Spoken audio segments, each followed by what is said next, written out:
नमस्कार दोस्तों। दुनिया का सबसे ऊंचा इमारत बुर्ज खलीफा दुबई में स्थित है। आज दुबई संकट में है। दुबई का यह हाल उन लोगों के लिए एक सबक है जो कारोबार न करके सट्टा लगाते हैं और यूं ही हवा में पैसा पैदा करने का ख्वाब देखते हैं।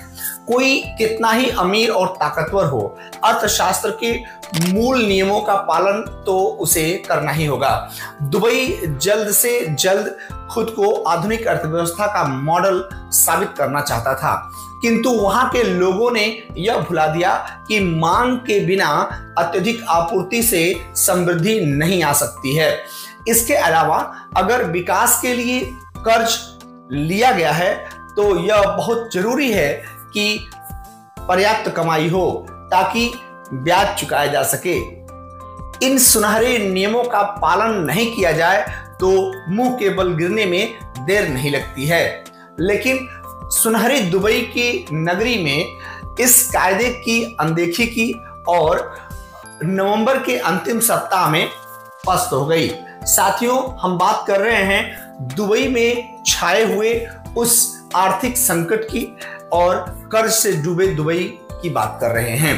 43 साल पहले 1966 में जब यहाँ तेल मिला तो 38 वर्ग किलोमीटर के इस द्वीप को दुनिया ने ठीक से जाना। जल्द ही दुबई को आभास हुआ कि तेल नाकाफी है और हद से हद उसके सकल घरेलू उत्पाद का 6% ही है। तेल के लबालब पड़ोसियों के मुकाबले दुबई को हीन होने के एहसास ने घेर लिया। तब दुबई के मौजूदा शासक शेख मोहम्मद बिन राशिद अल मखतूम के पिता ने फैसला किया कि दुबई की अर्थव्यवस्था को पर्यटन, जायदाद और वित्तीय सेवाओं के 3 स्तंभों पर खड़ा किया जाएगा। उन्होंने दुबई को एक अंतरराष्ट्रीय शहर बनाने का सपना देखा, बिल्कुल वैसे ही जैसे अतीत में बगदाद और अन्य बड़े शहर हुआ करते थे। शेख ने सोचा, सिमटते हाइड्रोकार्बन राजस्व की कमी से तेजी पनपते होटल और रिसोर्ट प्रचुर मात्रा में पूरा कर देंगे, क्योंकि ये यूरोप और एशिया के अमीर पर्यटकों को अपनी ओर आकर्षित करेंगे। इस सपने के नतीजे में सबसे तेजी से विकसित होने वाला जमीन जायदाद का बाजार अस्तित्व में आया। तो साथियों, जिसमें करीब 30,000 करोड़ डॉलर के प्रोजेक्ट चल रहे हैं। वित्तीय सेवा क्षेत्र का जिम्मा इस विकास कार्य की देखभाल करना है।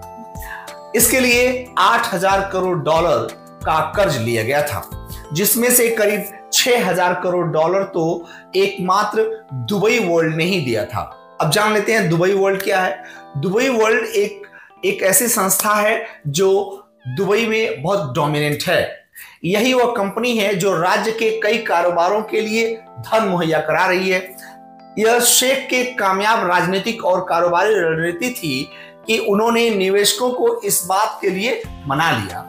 अमीरात में यह मादा है कि वह अपने मौजूदा और भावी वादों को पूरा कर सके, किंतु निर्माण में दुबई का भारी निवेश मुख्य रूप से कर्जे पर आधारित था और अत्यधिक निर्माण के चलते कई भवन खाली थे, यानी किराए पर नहीं दिए गए थे, तथा किराए की दरें भी गिर रही थीं। इन वजहों से निवेशक परेशान हो गए। पिछले 20 महीनों से चल रही अंतर्राष्ट्रीय मंदी ने इन परेशानियों में और इजाफा कर दिया है।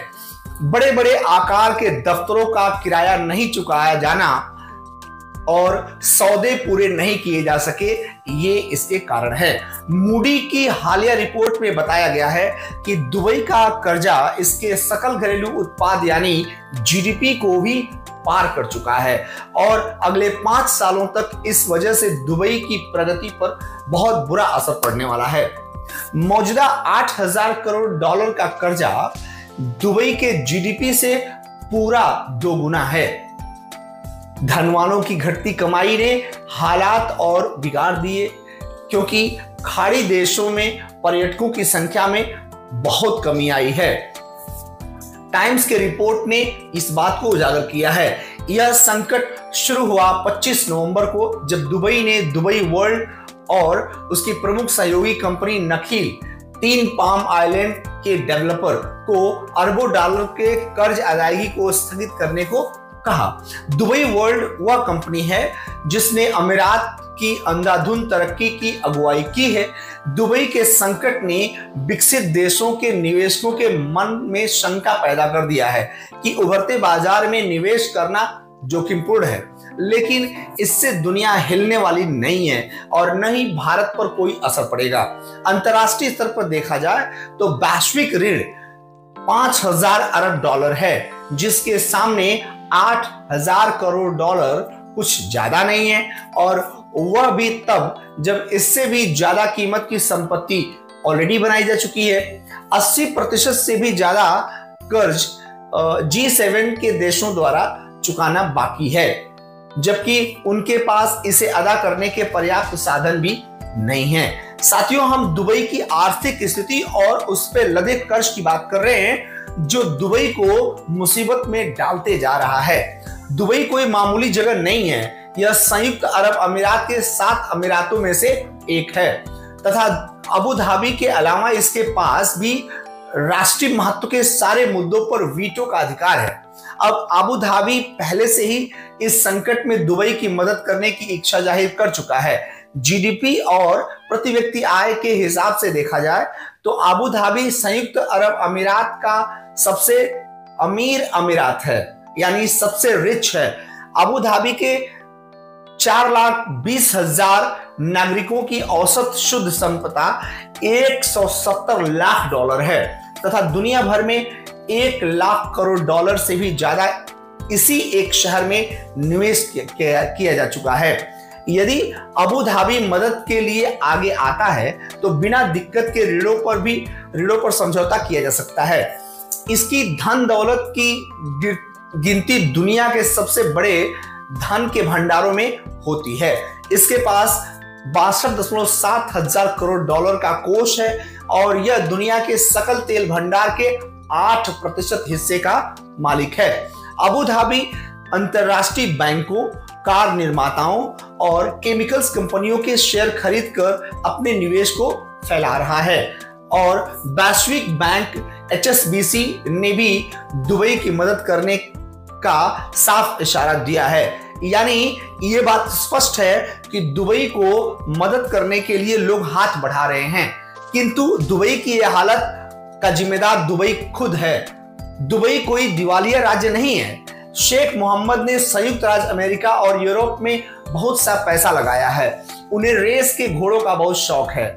न्यू मार्केट में उनका डलहैम हॉल स्टर्ड फार्म तथा गोलोफिन अस्तबल है। आयरलैंड में शेख की 4,000 एकड़ जमीनें उन्हें देश का सबसे बड़ा किसान बनाती है। ब्रिटेन में उनकी 7,000 एकड़ की घुड़सवाल और 5,000 एकड़ का फार्म हाउस है। हम कह सकते हैं कि दुबई के अन्य निवेशकों की संपत्ति की बात करें तो वह अरबों डॉलर की होगी। इन संपत्तियों के दम पर कर्ज का पुनर्निर्धारण कोई मुश्किल काम नहीं होगा। फिलहाल भारत में यह धारणा बन रही है कि दुबई के संकट से देश को भारी झटका लगेगा, क्योंकि वहां काम करने वाले लाखों भारतीयों के जरिए देश में आने वाले अरबों डॉलर का नुकसान अर्थव्यवस्था को उठाना पड़ेगा। इसके अलावा बेरोजगारी भी बढ़ेगी तथा भारत के निर्यात पर असर पड़ेगा। गौरतलब है कि भारत UAE को 24 मिलियन डॉलर का माल निर्यात करता है और दुबई UAE के प्रमुख अमीरातों में से एक है, लेकिन यह स्थिति का सटीक मूल्यांकन नहीं है। वास्तव में दुबई में होने वाली आर्थिक गतिविधियां रुक नहीं रही हैं, यानी उनमें प्रोग्रेस जारी है। अनुमान है कि करीब 50% लोग वहां काम करते रहेंगे। मुख्य असर निर्माण उद्योग में काम करने वालों पर पड़ेगा।